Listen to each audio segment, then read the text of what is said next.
Hello, আমরা আজকে যাচ্ছি আমার যা ভাসুরের বাড়িতে রুদ্রাভিষেক রয়েছে। তো তার জন্য আমি রেডি হয়ে গেছি, পরেছি সেদিনকে যে তাঁতির ঘর থেকে নিয়ে আসা ওই শাড়িটা। এটা রীতি একটু পেছন একটু পিছিয়ে যা শুধু। এই দেখুন,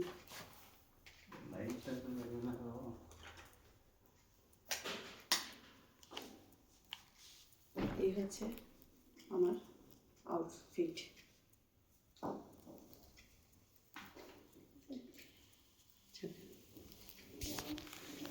hello everyone, I am Atrei. Welcome back to my channel everyday echoes Atrei. আজকের ব্লগে থাকছে রুদ্রাভিষেকের পুজো। ওমকে তো আমি হস্টেলে ছাড়িনি, বাড়িতে রেখেছিলাম আর বললাম চল পুজোতে নিয়ে যাব তোকে, ওখানে পুজো কর। এই হচ্ছে আমার জাবাসুরের বাড়ি, এটা হচ্ছে এন্ট্রান্স। এখানে পুজো চলছিল। আমি বললাম ওম, আর ওর ভালো নাম হচ্ছে অনিশ, তো সবই শিব ভগবানেরই নাম। তাই বললাম ঠাকুরের কাছে আশীর্বাদ নিয়ে নিজের জীবনের নতুন অধ্যায় শুরু কর, সেটা বরং বেশি ভালো হবে। এই হচ্ছে পুজো পুজো চলছে, খুব সুন্দরভাবে পুজো হচ্ছে। আর এই হচ্ছে দিদি আর হচ্ছে দাদা, ওই যা ভাসুর। শ্রাবণ মাসের একটি শুভ দিন, মহাদেবের আরাধনা মানেই একটা অন্যরকম শান্তি আর ভক্তির অনুভূতি, তাই না বলুন? আর এই বিশেষ দিনে আমরা পরিবারের সবাই মিলে খুব সুন্দরভাবে রুদ্রাভিষেকের পূজা উদযাপন করলাম আমার যা ভাসুরের বাড়িতে।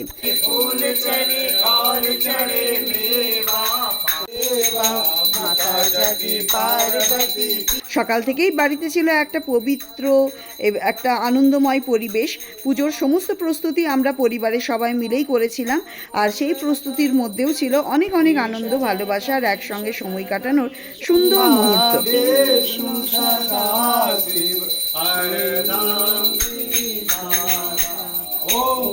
রুদ্রাভিষেকের সময় মহাদেবের মূর্তিতে জল, দুধ, দই, মধু এবং বিভিন্ন রকম পূজার সামগ্রী দিয়ে অভিষেক করা হয়েছে।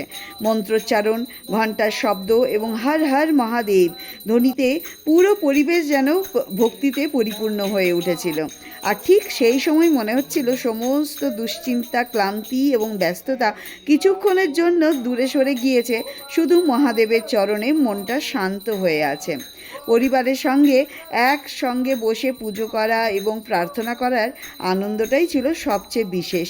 আমরা সবাই মহাদেবের কাছে পরিবারের সুস্থতা, শান্তি, সুখ এবং সমৃদ্ধির জন্য প্রার্থনা করেছিলাম।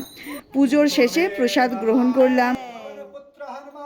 মহাদেব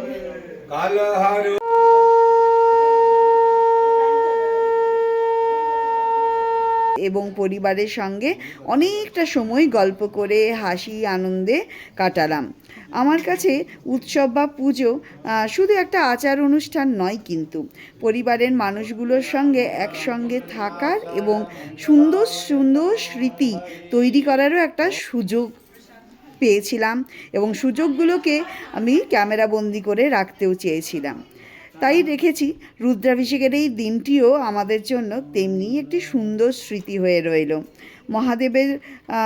মহাদেব যেন আমাদের পরিবারের উপর সবসময় তার আশীর্বাদ রাখেন, আমাদের জীবনের সমস্ত বাধা দূর করেন এবং সবাইকে সুস্থ ও সুখী রাখেন। এটাই ভগবানের কাছে প্রার্থনা জানালাম। পুজোর শেষে আমরা এই খাবার দাবারগুলো খেয়েছিলাম। এগুলো ছিল দুপুরবেলার লাঞ্চ। ওই অনলাইনে যে কুকদেরকে হায়ার করা যায়, সেই রকমই কুকদেরকে হায়ার করা হয়েছিল। তারা এই খাবারগুলো বানিয়ে দিয়েছিল। খাবারের টেস্ট আর গুণগত মানও কিন্তু বেশ ভালো ছিল, কোয়ান্টিটিও বেশ ভালো ছিল। খাবার খাওয়া শেষে আমরা এখানে বসে সব মেয়েরা আড্ডা মারছিলাম।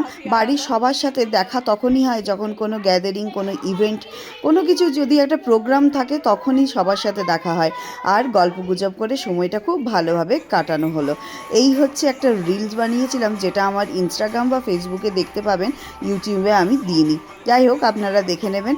আর চলুন আজকের ব্লগটা এখানেই শেষ করছি। খুব ভালোভাবে দিনটা কাটালাম পুজো পাশার সাথে, আর ভগবানের কাছে প্রার্থনা করলাম যাতে এই রকমই হাসি খুশি আর ভালোভাবে থাকতে পারি, সুস্থ থাকতে পারি, আর সমস্ত বাধা বিঘ্ন দূর করে যেন আগের দিকে এগিয়ে যেতে পারি। আর আমিও ব্লগটা এখানেই শেষ করছি। দেখা হবে আবার নতুন ব্লগের সাথে। Tata, bye bye, thank you so much.